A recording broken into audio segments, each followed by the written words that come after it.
Ladies and gentlemen, boys and girls, welcome back to Basketball Conference, the ACC Football Podcast.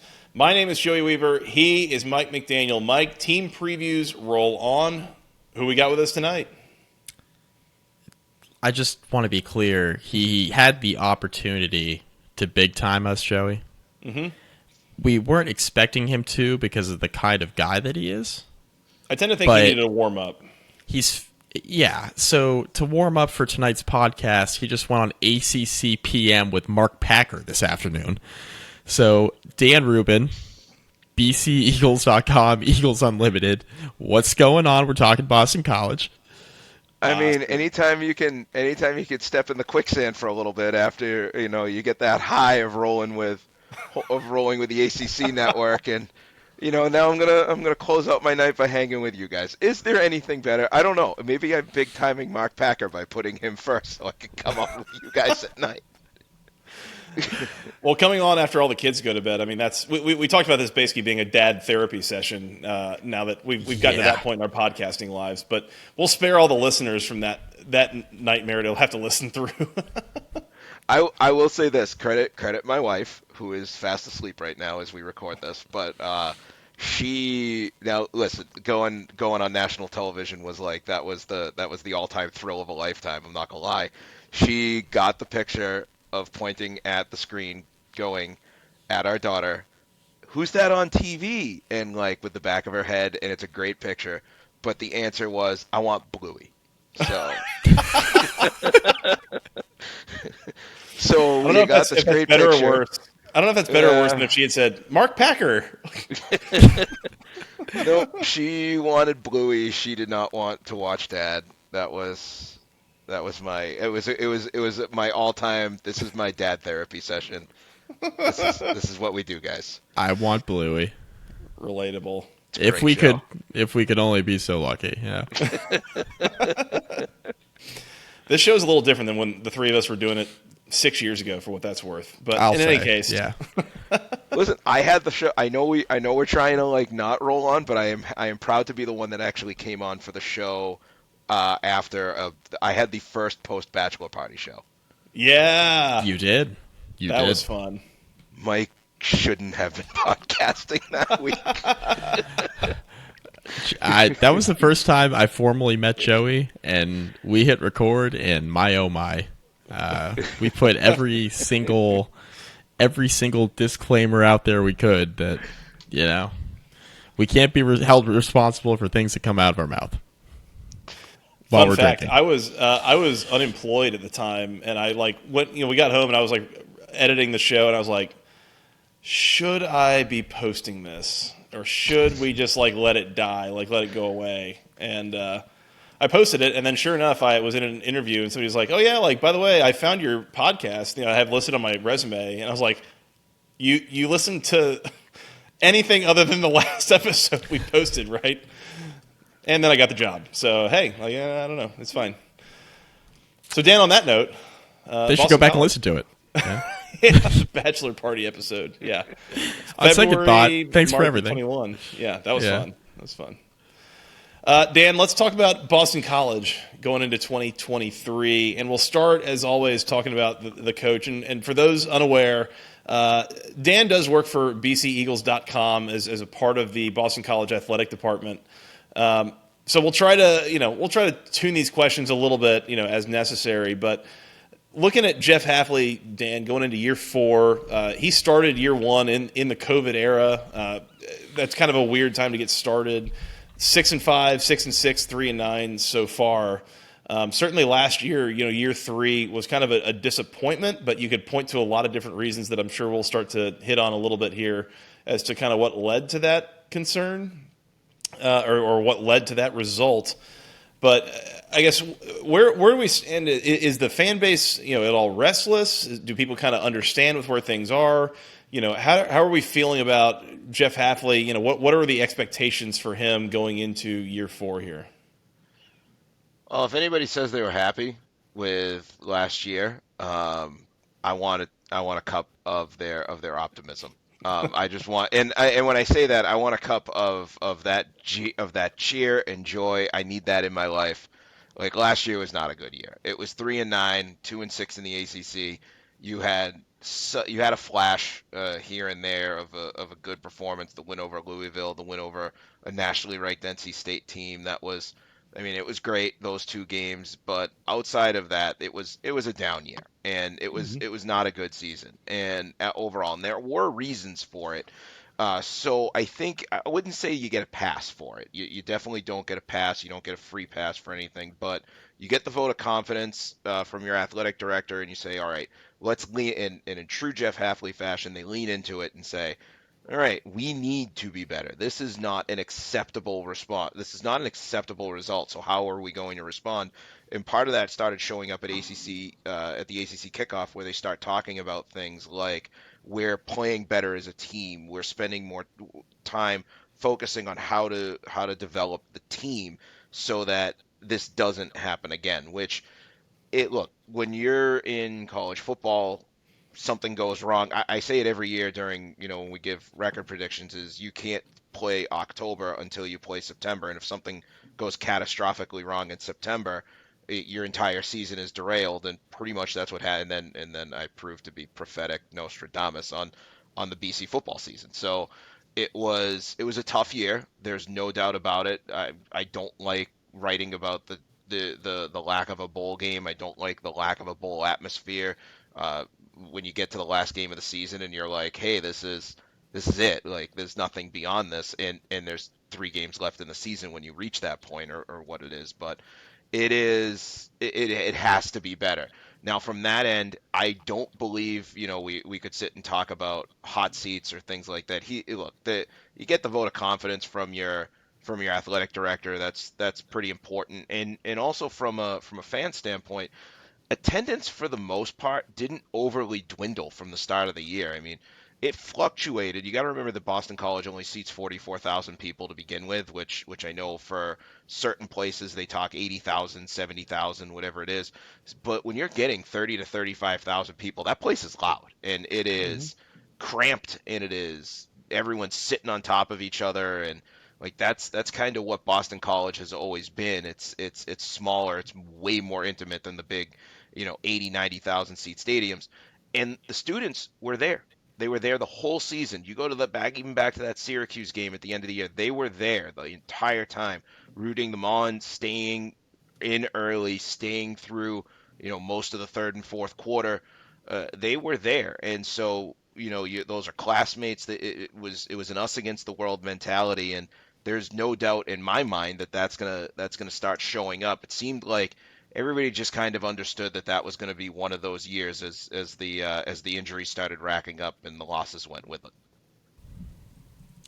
Phil Dracovic gone, right? And you talk about the injuries that the team dealt with. Phil Dracovic, most important position on the field, and he goes kind of 2 straight seasons with injuries after a great 2020 where it looked like BC had really found a quarterback.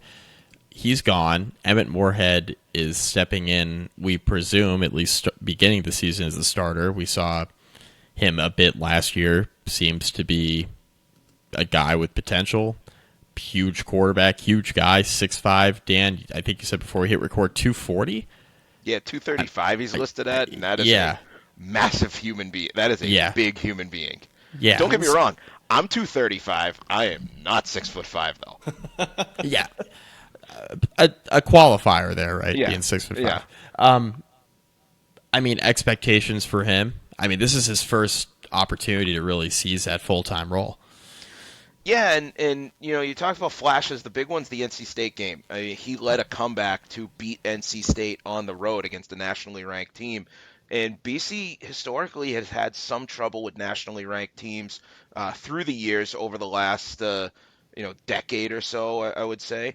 But the fact that he was what he was last year gives you hope and gives you a lot of potential for the future. And the big thing with Emmett Morehead is trying to find out as he enters the season, how can you press him? How can you get him to find his limits as a quarterback and then go through those limits as a quarterback? One of the things that kind of jumped off the page to me last year when he was QB2 was at the start of the season was he talked a lot about how he improved and some of the things that he was looking for in the preseason, watching the ones go through their motions, and he would talk about how he would swing his hips during the, like he was going through the pass, or how he would move his shoulders and his head, and he was like, it is not exciting. If you watch it, it's boring. He was like, it is boring work to go through what he was going through and the things that he was working on, and as he was explaining it, I was picturing it, and I'm like, yeah, this is not going to be exciting if anyone has tape on it. It's not even the who is it, Russell Wilson or Dak Prescott shaking the hips. It Oh, was Prescott. Yep. literally, yeah,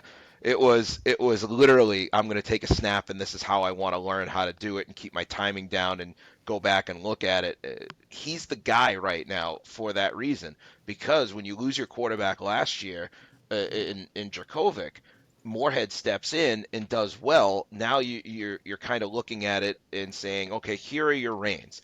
Now the question is, how does he respond? Which when you look at what he did, he is now going to be challenged to do that on a regular basis, and that is kind of the difficult part of being a full-time quarterback, is how now you've done it. You were coming in as a replacement as the team was starting to gel finally at the end of the year. Now you're coming in the second part, which is, okay, can you do it from the beginning? And that's going to be the challenge. That's going to be what you're kind of looking for out of him moving forward. And you kind of alluded to there are other candidates in the room there at quarterback, but for now, as far as we're concerned going into the season, Emmett Morehead is the guy for the Eagles this Oh fall. yeah, yeah. I mean, he was at media day. He's your QB1. You bring in a transfer in Thomas Castellanos who's a 4-star recruit. He's a sophomore. You have a very young quarterback room on top of all of that, where you have, I think your oldest quarterback is a redshirt junior who's never played. So you've got freshmen, you've got recruits in there. Peter Delaportis from New Jersey, Jacoby Robinson, who's a freshman who came in from Henderson, Texas. But you got to remember that whenever you're playing a freshman anyway, they're never really ready to get in there. Like they're just not seasoned enough, and he's really the only guy with any type of playing time. So you'd be looking at this team, and if you're trying to find who's going to be the guy to press him, we don't really know. When I say we, like, look, anyone who's watching this team going into preseason or looking at the roster or whatever, like, you don't know what the coaches are thinking on who's going to press who or who they want to see. But I do know that, a guy like Morehead, you don't want to predict the whole season out of him. You just want to see, okay, as camp gets started, he's your guy, clearly. I mean, he was at media day. He started last year. But how do you challenge him to get better? And that's, I think, the key. You never want to sit back on a redshirt sophomore and say, yeah, he's fine. Well, you want to try and push him and press him to get over that next hump and get to the next level. One more question there is, schematically, I figure the offense looks similar with Morehead versus what we saw for years under Dracovic. But the one thing that I guess sticks out as a little different to me is Dracovic ends the year last year with negative 43 rushing yards on the year. Like, he was the team's worst rusher, I guess, if you think of it that way. Like, he had negative yards on the year, so that's not great. But the year before, 50 carries for 322 yards, and that's with sacks and everything else included. Like, Dracovic had a mobility to his game. Is that same mobility there with Morehead, or is it more of a traditional pocket passer kind of guy where he is not going to be part of the run game as a part of the offensive game plan? If you're going to play quarterback, I think in 2023 you have to be able to run in some capacity. I think that's kind of the key. I don't know that he's going to be a run first guy. When you look at his numbers, like, he could take off. He's taken off and gained 10, 20 yards here and there, but he's not producing, the positive yardage when you factor in sacks and, losses and all that other stuff. But how you kind of game plan around a quarterback is, I think, probably a bigger answer. Like when you look at the way BC was doing things a couple of years ago, when the way they were incorporating the running backs and they were incorporating read option and doing a lot of that, I think he's more than capable of doing some of that stuff. I think the biggest question, or the bigger question, is how the offensive line protects him, because that was the bigger problem last year with Mm. Jakovic, and to a lesser degree with Morehead when they were in flex, in fluxing the basically you were finding an offensive who's my healthy offensive lineman this week you're playing. But the running back situation, the guys like Pat Garwo, like Alex Broom, like Xavier Coleman, those are guys that as they kind of take into the lineup, you don't have to run the read option as much if you're able to charge forward in the good old fashioned ground and pound BC offense. You got to get that. You got to get back to that. That's, I think, the bigger key is, can you get back, and can you get some of that running game back that was, supercharged over a defensive line? Hmm. As far as strengths of the team go, so I want to hone in specifically on the offensive line because, last year the line really struggled. This year, you get Christian Mahogany back, first team All ACC offensive lineman, future NFL draft pick. He's going to be a very high NFL draft pick. Drew Kendall at center, and then some transfers in the mix, some guys who were thrown into the fire last year. Is this going to turn from a weakness to a strength up front for BC? And irregardless of that, like, the strength of the offense is where? Running back? I honestly put it at the offensive line. Yeah. And because everything's going to go based on the line. I think that the running back situation, I think a big part of it is that you don't ever know how to read running backs with BC because they've had so many good ones through the years that were playing behind incredible offensive lines. Even if you go back to AJ Dillon was a beast for BC, and he was a unique type of athlete. He also had a very good offensive line. So it was a combination of the two where the line helped make the running game and the running back made the line look very good.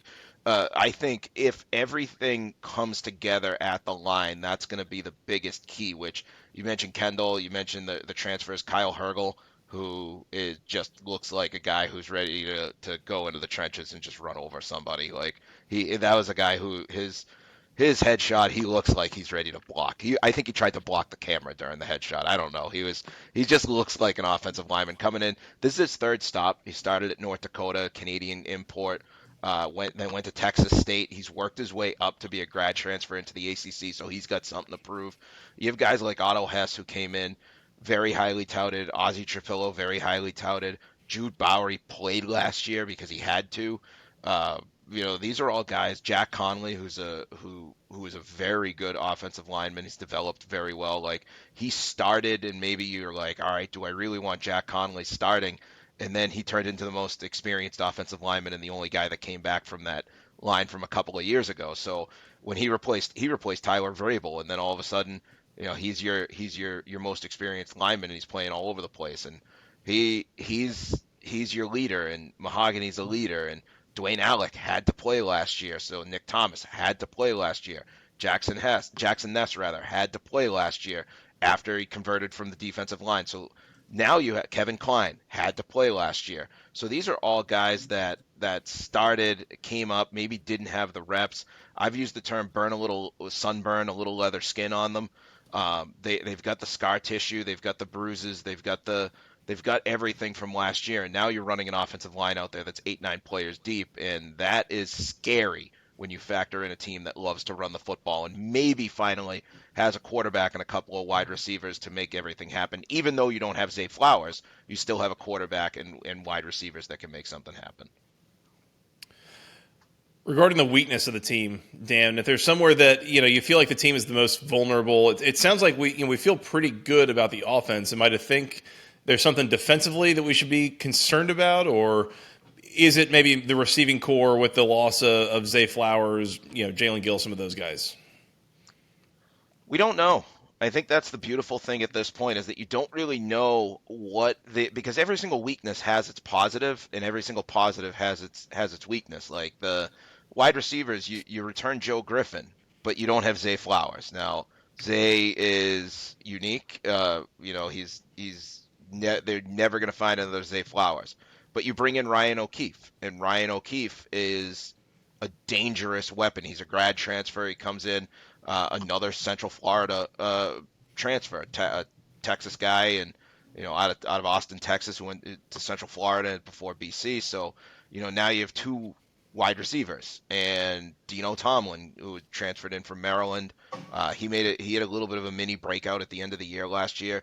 These are all guys that have to again take another step, and I think that's the biggest part of this is can they take the other step? And if they can't and they can't gel, then all of a sudden that's a weakness. Same thing in the defensive backfield where you have Amari Jackson, you have Cole Batson coming back, you have Elijah Jones, who's an incredible defensive back. But can these guys and can their replacements, after you've lost some depth there and some starters, some guys like I can't remember who it is. He was the Florida State transfer, and this is my old age in the late hours so that I can't remember. Hayward. Never mind. We'll come back to that one. But you lose a couple of defensive backs along the way. Same idea. Is it a weakness? Is it a strength? We'll find out early. That's Jeff Hafley's bread and butter. Is this the strength of the team? They're historically very good at developing this very quickly. We don't know yet, and we don't know what's going to be the positive. We don't know even the running game. If the running backs aren't as good, then there's that still a negative. Are we not averaging more than 2 yards a game, 2 yards a carry? In some cases, 2 yards a game. See, when you're getting less than 20 yards on the ground. So that's not what you want to see, and it'll become very clear in the first couple of weeks what they have and what they want to work on. If BC reaches their ceiling, how did that happen? And if BC hits their floor, how did that happen? Injuries, I don't want to say injuries notwithstanding, because injuries are a part of it, and injuries were a significant part of the last 2 years and why BC has really struggled, so I don't want to just take injuries completely out of it, but, assume guys are healthy. Is there a group that would really have to struggle in your eyes for BC to hit a perceived floor versus all systems go, this is how they hit their ceiling? I'm just curious what the contrast is with this particular BC team, because a lot of turnover on the O-line, but there's some talent at quarterback, there's some turnover at receiver, but there's a lot of talent returning on defense. This is an interesting team with less holes on paper that I think a lot of the teams were previewing that are kind of in that middle tier of the ACC, in my opinion. Thanks for taking my answer, by the way. What's the biggest that? Well, everyone gets hurt. Well, yeah, that's how you hit a floor pretty right. quick. So right. Thanks, Mike. Thanks for taking the answer yeah, away yeah. from me. Thanks for putting the white hot spotlight on me. I really appreciate that. Mark Packer, from what I hear, threw you a few softballs on TV this afternoon, so you gotta get the hot seat somewhere, yeah? Oh, come on. Mark's he's a sweetheart. He's a wonderful human being. Better than us, that's for sure. Yeah, I've known you guys a long time. We're not having this conversation. It's late. I think floor-wise, if the line doesn't gel, and if the running back situation, you look at Pat Garwo from 2 years ago when he was a 1,000-yard rusher, and that's the guy you want to have. If he doesn't have that mojo, and you don't have a balanced offense, look, it doesn't matter who's playing. Last year you saw it when the offense got out of whack, they didn't win football games, and BC has not. I was breaking down the numbers. They've had 4 3,000-yard passers in program history. One of those is Doug Flutie. One of those is Glenn Foley. One of those is Matt Ryan, who has the record because he's the only 4,000-yard season. The fourth is Chase Reddick in 2012 when he threw for 3,000 yards and BC lost 10 games. That's a name I haven't thought about in a long time. Chase Reddick in 2013. Saw him play. Yeah, Chase Reddick in 2013. Okay, in comparison to what it was for, comparatively speaking, what BC did was in 2013, instead of throwing for 3,000 yards, 1 year after he threw for 3,000 yards and 17 touchdowns, he threw for 1,900 yards and 17 touchdowns, and he didn't even hit 2,000 yards. And the reason for that was because they were running the football. And now Andre Williams, they were running the football a lot. But I think there's a balance in there, which is if you see a BC team that does not effectively run the football, O-line U, the history of running backs that they've had, that's not a good sign. And I don't think that you're gonna be run the ball 300 times. I don't think you're gonna be the what it was with AJ Dillon when you wanted him to touch the ball 35 times a game. I don't know that it's going to be the other way around where you're a fun and gun team. I do think that you need to be somewhere in the middle, and if you can't find that balance, that's going to be a little bit more of an issue. If you do find that balance, this is going to happen really quickly, and it's going to happen in a way that when you look at the way the schedule breaks, you get 4 of your first 5 games at home at a time of year when New England is the best part of the country. You're in October, you only have to go to Army. Like, you're only leaving the Northeast once before you go to Georgia Tech. And that's your only trip. That and Louisville are your only trips out of the Northeast before Veterans Day. That is favorable for you to be able to stay a little bit well rested, get on to a fast start. It's got to be critical to get out to a fast start and find that balance as the season gets going. Yeah, we'll talk about the schedule in a minute. I was gonna say, I don't even think they're leaving Massachusetts, like New England. I think they're leaving the Northeast like 3 times the whole year. I think it's twice. We'll hit on that in a minute with the schedule because, yeah, I'm looking at it right now. It's like, oh, wow. they have 2 trips that are more than like an hour and a half flight probably. But in any case, Dan, as we kind of talked about here, one of the things that really caused a lot of issues as the year went on last year were the offensive line issues. And I think what you would maybe chalk that up to is a depth concern of we felt pretty good about the offensive line in week 1, week 2, but guys start falling off, getting injured, and you start playing walk-ons, guys converted from defense. Like, it's really not not the situation you were hoping it was going to be in July and August. Obviously, we've talked about how that's going to be fixed for this year. Like, the silver lining of having a bunch of injured offensive linemen is that now you've got a bunch of healthy offensive linemen who all have played plenty of snaps, and that's a big deal. So figuring that the answer here is not going to be offensive line, if there is a unit on this team that you feel like health is of the essence more than any of the others, where would you say that is for Boston College?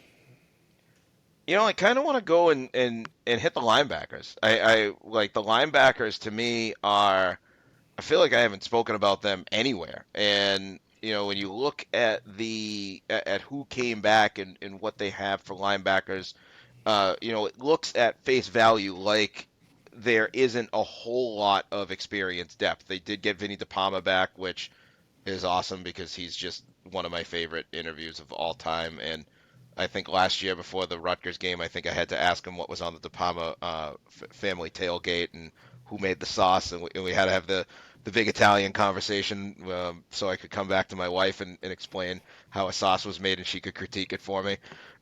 Marry an Italian woman, and you know that you have lost a battle in there. My fight against my waistline went out the window when she started putting extra pieces of pork in the sauce. Anyways, this is now a food podcast. I think it always has been. Yeah. But when you look at who they have now, I know when you play kind of with 5 defensive backs that you sometimes have to go 3-3-5 or 4-2-5, or you usually give up something in the linebacker area. So when you play with more safeties, or you could play a hybrid safety. But if you understand that Vinny DePalma is going to play one of those, now you have Cam Arnold. Those are 2 hard-hitting guys. But beyond that, there's a lot of questions that I'd have, which is I know Bryce Steele, a junior, talented, Jalen Blackwell, talented, Owen McGowan just running down the list. These are all guys that I haven't seen a ton of. They've obviously played at some point, but the question becomes who is the next man up, and can they step in? Because when you look at even the numbers and you look at some of these guys' numbers, even on last year's depth chart, like it was it was Cam Arnold, it was Bryce Steele, it was Vinny DePalma, and that was pretty much Cam Arnold played one of the two linebacker spots, and he could play strong side, he could play weak side. It wasn't a whole lot of formula involved with who was playing at your linebacker core. Let's take a quick second to remind you about Section103.com. It is the internet's premier place for all things wonderful, wonderful Georgia Tech apparel. They have t-shirts, sweatshirts, hoodies. They got a couple of three-quarter shirts. They got buttons, stickers, all sorts of things. Things for men, women, children, something for the whole family. Every Georgia Tech fan in your life can use something from Section103.com. Use promo code GOACC for 10% off your first order. They've got some new things all the time coming. Recently came out with some new player shirts, shirzies, I guess as the kids would call them. Things with a logo on the front, a number on the front, and a number on the back, along with a name. They got shirts for both Zach Pyron as well as Dante Smith, who kind of project to be Georgia Tech's starting quarterback and running back this year. So if you want to support those players, I believe they get some NIL money out of it too. So just keep that in mind for what it's worth. They've got the Juniors Grill shirt. They've got all sorts of great products there. They've also recently come out with a clearance section. So if you're looking for some t-shirts or a couple of hoodies for a slightly lower price point, go check out the clearance section. Once again, it is section103.com or at section_103 on Instagram. Give them a follow. Check it out. All things wonderful Georgia Tech apparel. Again, using the official team colors, the official word marks, everything. It is all officially licensed. It is super comfortable, super high quality. I love mine. You will love yours as well. Check out the performance wear if you're looking for things to keep you cool here during the summer. In any case, one more time, that is section103.com, the internet's best place for all things wonderful Georgia Tech apparel. That's it for now. Let's get back to the show. Let's talk about the schedule, shall we? Why not? So we touched on it briefly a moment ago, and Dan, I think you brought up a really good point. Like, BC doesn't leave the Northeast except to go to Louisville on September 23rd before the bye week in mid-October. So they got two road games. One of them is Army. You have an interesting start to the year. Northern Illinois, very winnable game. Holy Cross should be a winnable game, but Holy Cross has a pretty good FCS program and was very good last year. You get them at home in week 2, right before you play Florida State. And that is a tricky little game there for the second week of the year because all eyes are going to be on Florida State in week 3. You may just want to try to roll out your helmets because you have a huge conference game the following week. A lot of eyes will be on the television for. Because Florida State's getting a lot of national TV pub all year this year. Do not screw that one up. Dan, let's kind of start there. The Holy Cross game. Enlighten those people who were not from the Northeast and don't understand how big that game is, not only for Jeff Hafley, but just in general for Boston College football.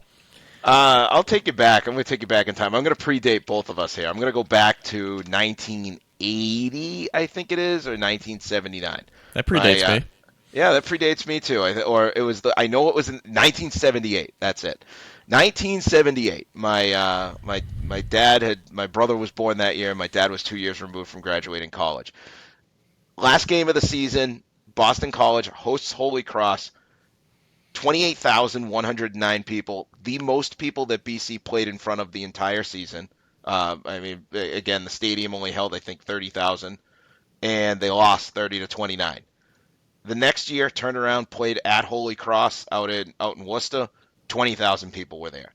1980, 27,400. That was a sellout at home. 1-point win over Holy Cross. 1981, you're starting to get closer to the Flutie era. Sellout crowd. You win that game. And the big one for me is, even as you start to, it was always a sellout. The big one for me was in 1984 after Miami.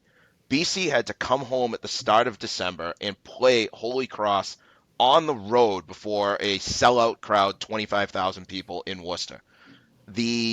You just beaten Miami in one of the greatest games of all time. There were people stopping on the highway. I-290 runs by Holy Cross. There were people legitimately parked on the highway, like craning into the Fitton Field to try and watch the game. and that was one of the hottest tickets in Massachusetts. I mean, that was the rivalry. Now, Holy Cross BC split with the 1A 1AA split. Holy Cross joined the Patriot League. It sort of de-emphasized a lot of they, I don't think they were offering scholarships for about 20 something years. But now that the Patriot League has the right amount of scholarships, they immediately jump back onto the BC schedule. And the biggest part of this is that it is a massive game for Holy Cross.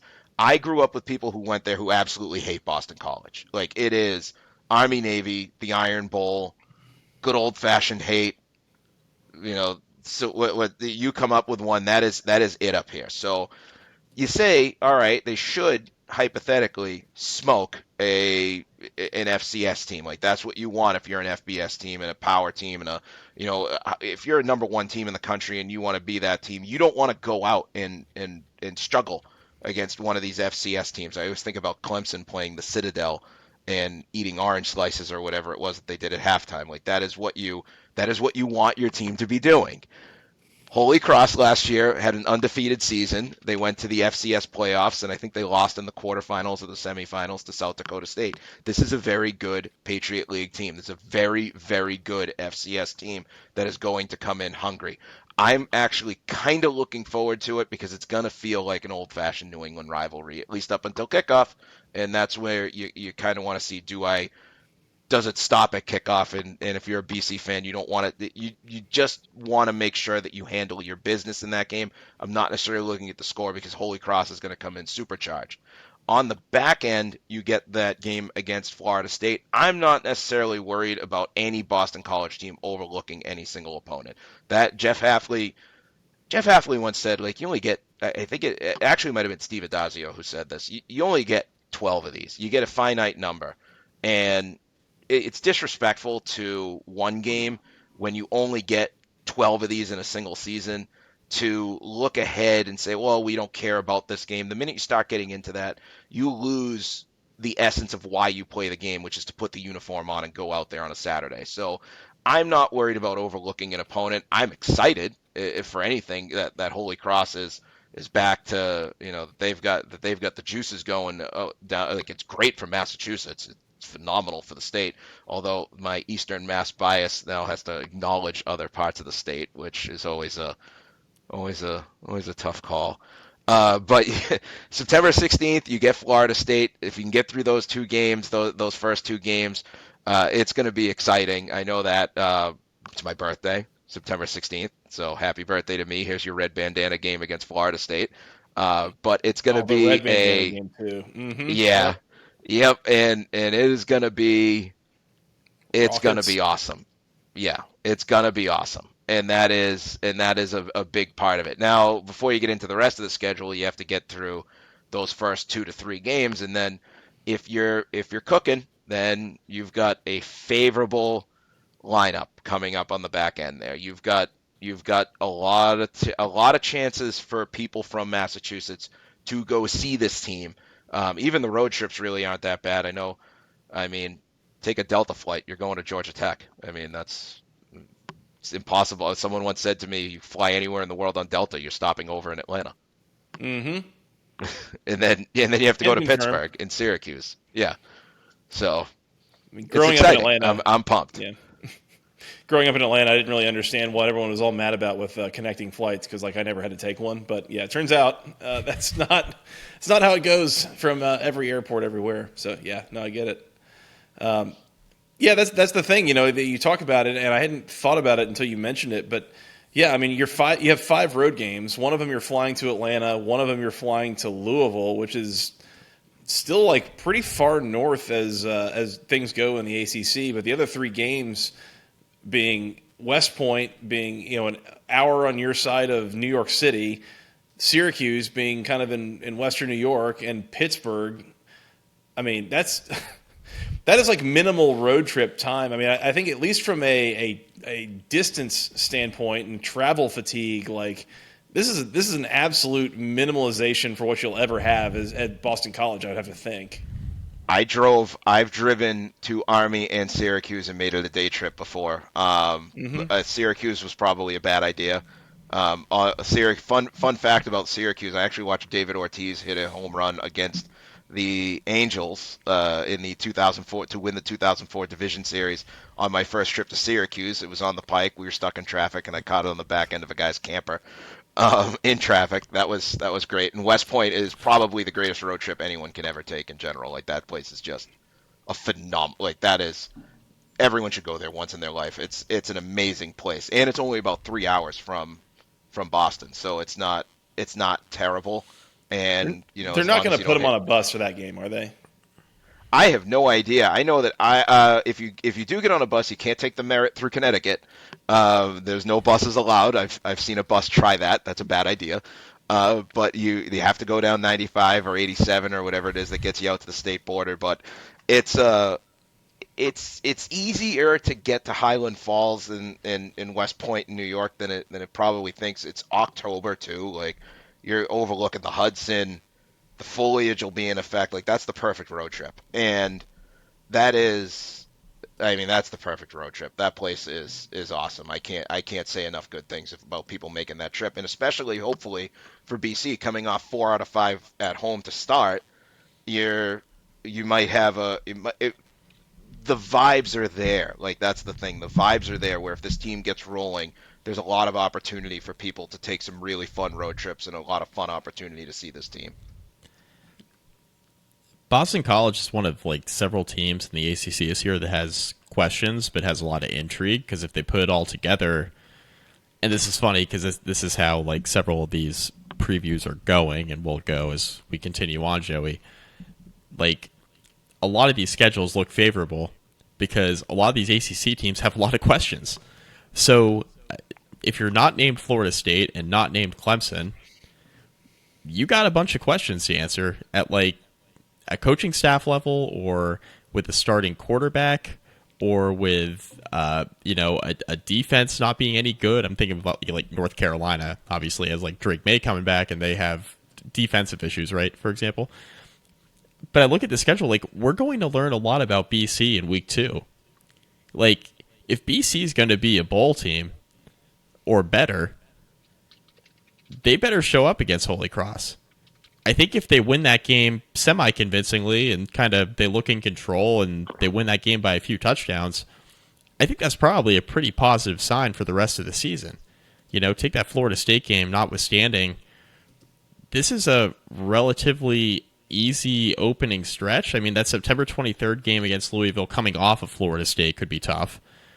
But then you got Virginia. Virginia, I don't think is going to be very good. Army, I think, is definitely a winnable game. Bye week, on the road at Georgia Tech, winnable. UConn, winnable. Syracuse has questions. Virginia Tech has questions, and you get them at home where you play them much better. Pittsburgh has questions. Miami, plenty of questions. And do they have a quit factor in November if their season's not going well? Like, there are a lot of winnable games on. I just like the way the schedule sets up for Boston College more than anything else.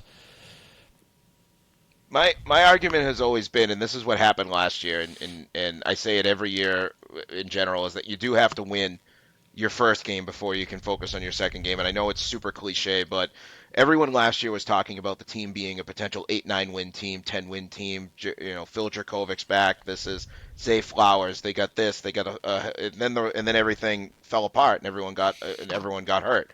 Now, but even before that happened, they lost the opening game to Rutgers, 22-21. That game, if you flip that one game and things change going into Virginia Tech, I don't know how things maybe break down a little bit differently. I don't know that it changes the loss to Clemson. I don't know that it changes the loss to Wake Forest. I don't even know that it changes the UConn game, which was by all accounts a loss that you didn't want to take under any circumstances. But I know that it fed each week into 1 week, and that's where you started to see it, which was you lose that opening game to Rutgers, it feeds the Virginia Tech game, which then fed the main game, which had its own problems in there, and it fed the Florida State game. Rutgers fed Virginia Tech fed Maine. Like there was a thread going through it. I think that is the biggest part of any football season, and I will argue that forever, is that I hate looking at a schedule and saying, oh, look at that ending. Things could be, You could win 11 games on this schedule. You could win 10 games on this schedule. I think you got to win the first game. I think you got to beat Northern Illinois at home, and then you got to beat Holy Cross at home. And then after you get through Northern Illinois, can you talk about Holy Cross? And there will be a thread that goes through those games, which develops to say, okay, when you come out of Florida State, what are you going to look like for Louisville? When you come out of Louisville, what are you going to look like for Virginia? Does Army still run triple option? They still do that, right? Jeff Monken has. Monken's kind of trying to can it because they're the whole cut block rule. Going into effect. He's trying to transition out of it.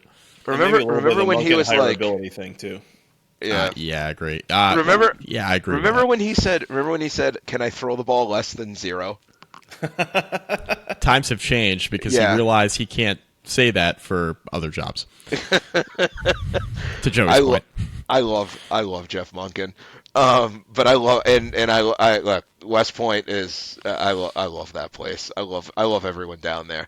But what kind of team are you going to look like even going into the Army game if you're, things are like everyone's hoping for. I know what you're hoping for, and I know what you're trying to extrapolate and see if you're looking at this BC team, but you can't look at Army, you can't even look at UConn until you get through. You can't even look at Holy Cross yet until you get through Northern Illinois, and I think that is one of those things that BC has really preached in the preseason during media day in particular, and I believe that is something that they are going to embrace. I tend to embrace it every year, but I think that is something that you're seeing more and more and more and more out of this team. I'm gonna call out one quirk, Mike, and then I'm gonna ask one question about the schedule, and then we can hit records a little bit. The quirk that I think is interesting is that this team will not play road games in back-to-back weeks, which is a good thing. From a sequencing, a fatigue standpoint through the season, that's a good thing. They do play 2 road games in a row, at Army and then at Georgia Tech, but there's a bye week in between, so you get that. But otherwise, it is. Otherwise, there are no back-to-back road games, which helps, A. B, the thing I wanted to ask you about, Dan, has there been any special discussion, chatter, anything about that Thursday night November game on the road against Pittsburgh where they will see old friend Phil Dracovic coached by old friend Frank Signetti, the venue formerly known as Heinz Field in Pittsburgh, taking on the Panthers? I'm sure as that week gets started, there will be questions. No one's really mentioned it, I think, on either side yet, at least from what I've read. If I had to guess, and knowing how, even in the media, how we all felt about Phil and how we all felt, especially about Frank. Frank I'll never forget getting ready to go to, I think it was Clemson, and Frank, I asked, I was like, what? I heard the music coming out over the reservoir, and I was like, who had control of that one? And it was Frank Signetti blasting, Guns N' Roses, and I'm like, this is my people. This is my people, with the Guns N' Roses and AC/DC on the volume control. But I'm sure Wednesday, that game of that week, will be smiles. I'm sure Friday will be smiles. I'm sure even Thursday morning over breakfast with a cup of coffee, you're hoping to smile. But Thursday, 7 p.m., you don't smile at them anymore. And you have to go out, and it's a business trip, and you have to go out and beat what could be a very good Pittsburgh team, because Pittsburgh is a very good program. And at that point, you're going to have to go out and beat them. And then on Friday, hopefully you get to smile at them and say, got that one. I think, Joey and I have talked about, not to totally derail this, he brought up Pittsburgh, but Joey and I have been critical of Pat Narduzzi in the past, and now we're starting to think that Pittsburgh might just be the bar, where they're starting to win a lot of 6 and 7 games without even really having the personnel to do it. And it's Narduzzi seems to really know what he's doing here, which was in question there for a few years. And then post-Pickett, he's still figuring it out a little bit. How many teams do we have in the ACC that get ranked on an annual basis? And Pittsburgh was one of them. That, I think, is the key when you're looking at which teams are ranked and which teams are not. There's not usually a whole lot of respect at the end of the year to the parity and toughness of the ACC. I say that, understanding what the detracting arguments are, but yet you had three teams ranked, and one of them was Pittsburgh. So, and the only team in the old Coastal Division. So, that is in the reconfigurement of the schedule, BC got Pittsburgh on an annual basis. I'm looking forward to an old Northeast Big East rival, but at the same time, you realize that, all right, you don't have to play Clemson and Florida State every year, but Pittsburgh's kind of good. Like, Pittsburgh is a good team, and Miami Yep. always is kind of a good team. And it's not going to be, oh, good, we don't have to play NC State, Florida State, and Clemson anymore. No, you're still going to get someone, and they're going to be good. I am going to miss Virginia Tech on an annual basis, though. I think you might be the only one from what I can tell. Like, And Virginia Tech fans don't really have a problem with Boston College, like, as a school. It's not like this. I mean, Dan can speak to this too. It's not like this is like outside of the Matt Ryan game in 2007. There's not like a huge rivalry anymore with like VT and Boston College. Tech fans are just so annoyed of like, God, we got to play BC again. Like, we got to go Chestnut Hill again. Like, we have to open the season in Chestnut Hill. Like, what was that, 3 or 4 years ago now? We have to open the season in Chestnut Hill. Like, fans just got exhausted with it, and then they see frustration, the schedule rotations.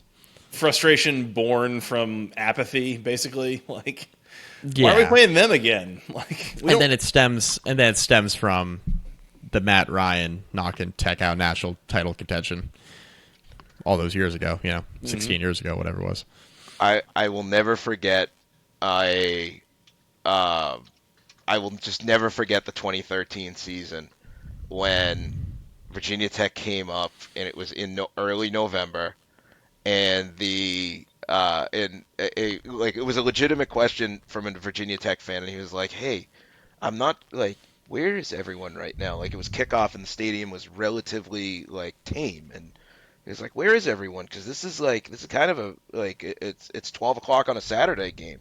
And I was like, "Oh, they're all up the street because of it was the World Series parade that day." So that game was opposite, and I was like, yeah, the Red Sox won the World Series 2 days ago, and it was kind of the most important sporting event possibly in the city's history after everything that happened that year. And he was like, yeah, no, that's probably a good reason. Yeah. Yeah. I just remember looking at him, and he was like, yep, nope, that's a good reason. We'll move on now. Yep. Dan, I'm going to try to ask you this question in a way that I can get an answer, but also not get you fired. That's always nice, huh? You're a respectable human being, Joey. My service to you, Dan, I'm going to try to not get you fired on my podcast. As far, I know that I can't just ask you to pick a record for the Eagles this fall. 12-0. I think they're going to win every week. You heard it here first, Mike. Mike, what you got him going? Like, no. Right. Yeah, but that's it. We're done? Oh, okay. Is there, let me think how I want to put this. Is there a way, or is there a certain point, would Mike help me out here? How do we want to ask this? Should we expect Boston College to go to a bowl game this year? Or like, I think honestly, history would show that you should. That was okay. That's always been my argument about BC has not missed many bowl games. Now I understand when you look at recent history with they didn't play a bowl game. 22 didn't play. 22 was last season, so that was 3-9. Were bowl ineligible. 21, the game got canceled due to COVID. There was a COVID outbreak, or there was COVID something involved that canceled the game after they were down there at the Military Bowl against ECU. 2020, you opt out of a bowl game altogether. So you went in 2019 and you lost pretty bad to Cincinnati. 2018 was Thunder Bowl down there in Dallas, the First Responder Bowl. Quick shout out to the fact that the Serve Pro First Responder Bowl, Serve Pro like it never happened, and the game was canceled in the first quarter. But that was which has always been kind of my running joke, that BC was winning, so they were the Surf Pro First Responder Bowl champion that year. But if you look at history, it shows that BC, for the most part, has been a team that can get to a postseason game. And you ask yourself, is that all you want to be? Well, the answer is no, but you also don't want to be a team that misses a postseason game. So based on that, you can assume, you can expect, you can talk about, and then kind of slot yourself in from there based on what happens. But I think that's always going to be something that you can expect from BC, and it should be something that people want to expect. I'm not someone who wants to talk about the number of bowl games and everything that goes along with it, but it is what it is, and it's better to get to a game than it is to not get to a game for a number of reasons. So based on history, you can say bowl, BC. Hey, we'll find a destination. Maybe it's the Fenway Bowl. Who knows? That'd be funny. I laugh at that every time. I'm like, can they project them to the Fenway Bowl? I can go to that one. I was gonna say I don't have to leave my children. Is daycare open that day? Like, yeah, right. I don't have to leave my children around the holidays. Yeah, I was gonna say, like, they don't really. BC doesn't really go on many road trips, and then to play in the Fenway Bowl would be like the cherry on top on the schedule. I would giggle. I'm gonna give you a record prediction, shall we? Mm-hmm. Oh, and Dan, of course. I'll share. I'm gonna go 6. I'm gonna go 6-6. I think. I just like the way this is laid out. You know, I just think that BC's got questions like every other ACC team, but and you know, asking BC to make a jump to 7 or 8 wins after winning 3 last year.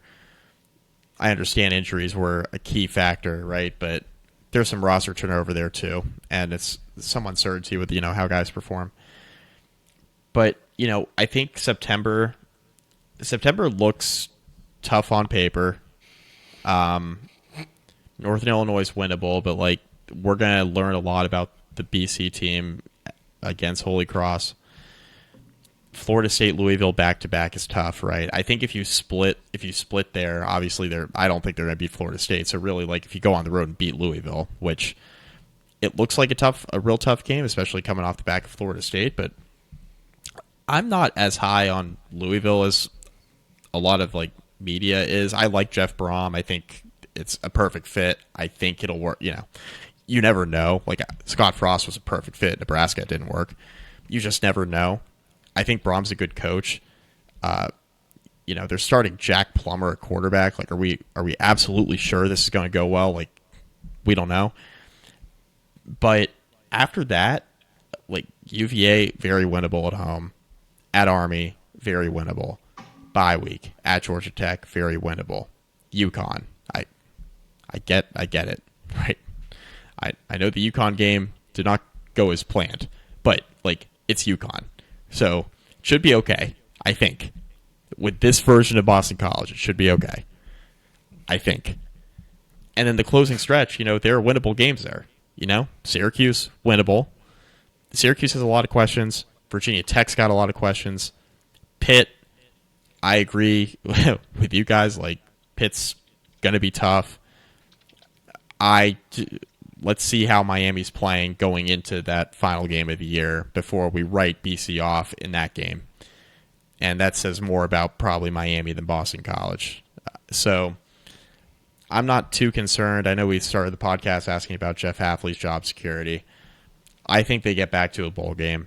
I just think that there are too many teams with a lot of holes on the schedule. Somebody in the ACC in that middle tier has to make a bowl game. Like, somebody's got to win 6. Mm-hmm. And I just think that BC's got a lot coming back, and they're healthier on the offensive line.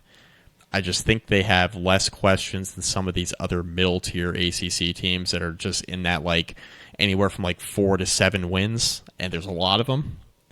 And I think BC has less questions than I think a lot of people think. So I think they can get to 6. Maybe more, maybe less, but I'm 6-6. Stamp it. That's my. I'm with you. Before you even said it, that's kind of where I was thinking was 6-6. And Yeah. I look at this. There's things. There's two games here that I don't feel great about. And it's Florida State. Obviously, I'm probably going to pick them to win the league. I think they're a playoff contender. That's a really tough spot, even getting them at home.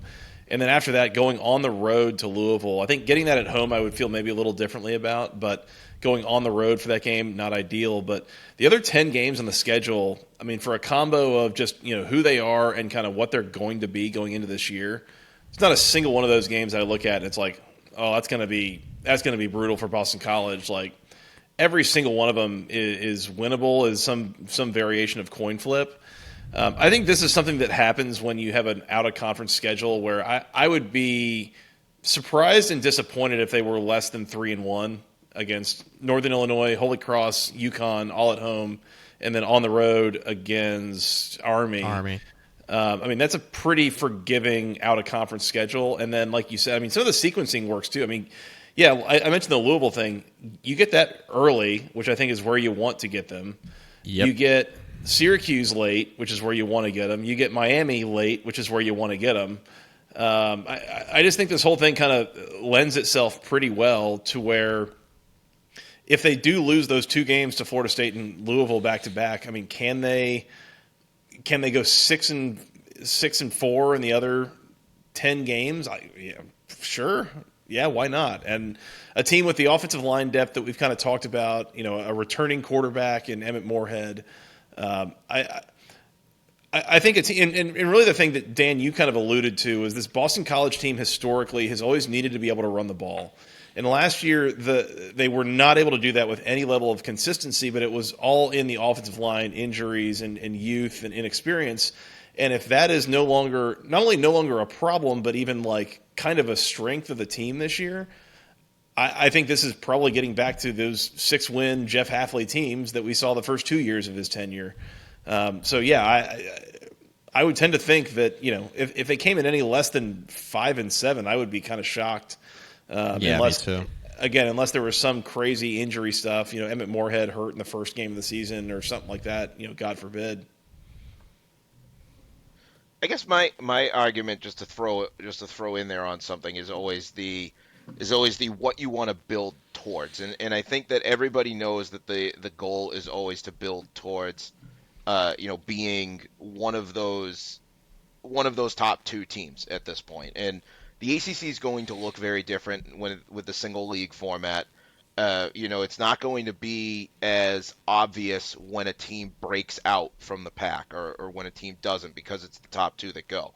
So you're not going to have one of those teams anymore that just gets red hot and then go. You're not going to have Coastal Chaos. You're not going to have the team that gets red hot in October and then all of a sudden winds up in a spot where it can play for an ACC championship.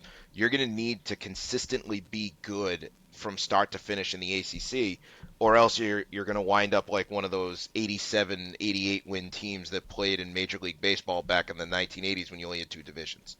And I think that's what you need to look at, what you're building towards, which is, I'm thinking of like the 87 Yankees that finished 10 games out but had 90 wins and were a non-factor. If those of us of a certain age remember what that was like for a reason. I think what you're building towards and what you're looking to build towards, you go in and you try to find your way. I think it's going to make it much easier to focus on your immediate opponent. I think this goes across the board for all 14 teams. I think you're going to be way more focused on your immediate opponent because it's not going to be, all right, if we beat NC State and Wake Forest loses to Syracuse, then we got a shot at this bowl game, or we finish second, or this game knocks us out. It is now, you got to win, and you got to win this week. And I think for all 14 teams, that's the win now mentality. It's just going to be, it's going to be a lot of fun because these teams are going to have to bring it to catch Clemson and Florida State at the top two. So it's all about what you're building towards and what you want to be, and maybe surprise some folks along the way and see where the chips land. But like I said, it's got to be 12-1-0 expectations of how you go about your preparation. I think Did I wiggle out of that? Did I wiggle that out of that well enough for you? I know every year this is the fun competition for us. Is how I get to wiggle out of this. I think you did fine. No worse than the last 5 years. 6 years. Whatever it is. 7 years. Every year, it's like we're deeper into a college degree of how to not answer these questions, but still give an answer. Like it's increasingly more more impressive every year. This is the ACC. If you can predict anything, I need your Powerball numbers. Like if you can predict anything, this league is gonna be fun, and I can't wait for the single division format. I think it's gonna be chaos from the start, and I am so pumped for it. You're taking a league with parity and you're putting everybody in the same division. That's gonna be great. How many years in a row was the media prediction for the ACC Coastal winner wrong? I mean, it was like 9 years in a row the media missed. Like it was like it's impossible. Yeah, and there were seven straight division new division winners. Mm-hmm. Every team won it within 7 years. It was incredible. Yep. New team every year. Never the same team twice, obviously. Mm-hmm. Insane. Yep. Mike, that's all I got for Dan. Anything else while we got him? Long live the Coastal. Long live the Coastal. No. Good way to end the Boston else. College podcast there, Mike. Nothing else for Dan. Yeah. Long live the Coastal. BC's in the Atlantic. Playing 5 games this year against former Coastal teams. Go Basically ACC. the Coastal. Basically long live the Coastal times 2. Dan, this has been a lot of fun. Thank you so much for coming on. You want to tell the people real quick where they can go find your stuff?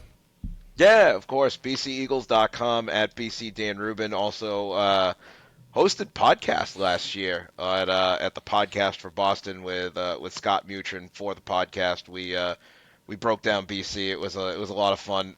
My favorite part, two quick stories that are always my favorite part, was one because Scott played and was like a very, very highly touted, very decent quarterback. As I like to say to him, was listening to him talk football with people who actually play the game, like receivers, offensive position skill guys. At some point, you're just like, nope, I didn't play. I'm going to sit back and I'm just going to watch this develop because you guys are speaking at a level that is way over me. Until we got an offensive lineman on and we got to talk about the amount of cup of coffees that they had, and we were 5 seconds into an interview, and I was just like, I'm home. I am home with my offensive lineman. So. Catch that on all of your streaming right after you listen to right before you listen to Joey and Mike, right before and then right after. You listen to me on the way to work, and then on the way home you listen to them. And then watch the hit for Mark Packer. I'm never gonna hear the end of this from you, am I? You're famous now. That was when I tell you that was probably that was great. I cannot even begin to how excited I was for that, and I mean that wholeheartedly. I felt like I was being made. They were so nice. That was awesome. That's it. I'm good. I was on television. Says it all. My wife can walk in. My wife could walk into the house and watch me watching myself. One day we could. Well, I'm just sitting here thinking. One day we could do a power ranking of which of our wives think we're the coolest. Because you might have me beat, Dan. My wife knows I'm not cool. No, God, no. The only thing I will say, only credit I will give to, I give Mrs. Rubin a lot of credit, but is during hockey season because I broadcast for her alma mater. And when we were at a hockey game, she brought the kids and was chasing them around, and our daughter ran right into the Hall of Fame reception in the high donor area, and she just marched in there